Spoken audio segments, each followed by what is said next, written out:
সুপ্রিয় দর্শক, আপনাদের স্বাগতম। আজ আমরা কথা বলবো শিশু নির্যাতন ও ধর্ষণের বিরুদ্ধে চলমান বিক্ষোভ ও জনসচেতনতা আন্দোলন নিয়ে। সম্প্রতি শিশুদের উপর নির্যাতন, যৌন সহিংসতা ঘটনাকে কেন্দ্র করে দেশের বিভিন্ন স্থানে বিক্ষোভ, মানববন্ধন ও প্রতিবাদ সমাবেশ অনুষ্ঠিত হয়েছে। এসব ঘটনার বিচার এবং শিশুদের নিরাপত্তা নিশ্চিত করার দাবিতে সাধারণ মানুষ, শিক্ষার্থী ও বিভিন্ন সামাজিক সংগঠন রাস্তায় নেমেছে। শিশুরা আমাদের ভবিষ্যৎ, কিন্তু যখন কোনো শিশু নির্যাতন কিংবা ধর্ষণের শিকার হয়, তখন শুধু একটি পরিবার নয়, পুরো সমাজ ক্ষতিগ্রস্ত হয়। সাম্প্রতিক ঘটনাগুলোর মধ্যে তীব্র ক্ষোভ ও উদ্বেগ সৃষ্টি করেছে। বিক্ষোভকারীরা দ্রুত বিচার, কঠোর শাস্তি এবং শিশুদের জন্য নিরাপদ পরিবেশ নিশ্চিত করার দাবি জানিয়েছেন।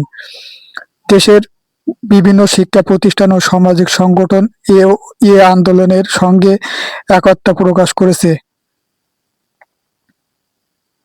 বিক্ষোভকারীদের স্লোগান: শিশু নির্যাতন বিচার চাই, ধর্ষকের সর্বোচ্চ শাস্তি চাই, নিরাপদ শৈশব নিশ্চিত করুন, নিরাপত্তা নয় প্রতিবাদ।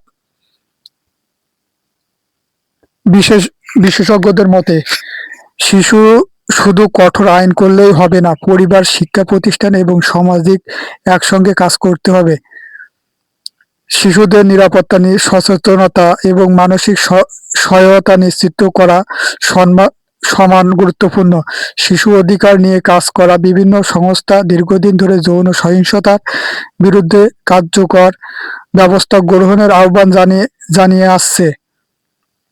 প্রতিটি শিশুর নিরাপত্তা নিশ্চিত করা রাষ্ট্র এবং সমাজের যৌথ দায়িত্ব। অপরাধীর পরিচয় নয়, অপরাধী হতে হবে বিচারের মূল বিষয়।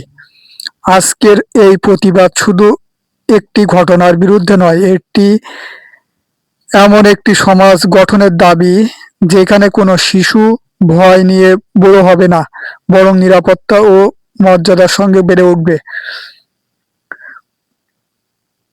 শিশু নির্যাতন ও ধর্ষণের বিরুদ্ধে আমাদের অবস্থান হোক দৃঢ়। আসুন আমরা সবাই মিলে এমন একটি সমাজ গড়ি যেখানে প্রতিটি শিশু নিরাপদ, সম্মানিত এবং সুরক্ষিত থাকবে। শিশুর নিরাপত্তা সবার দায়িত্ব, নিরাপত্তা নয় প্রতিবাদ করুন।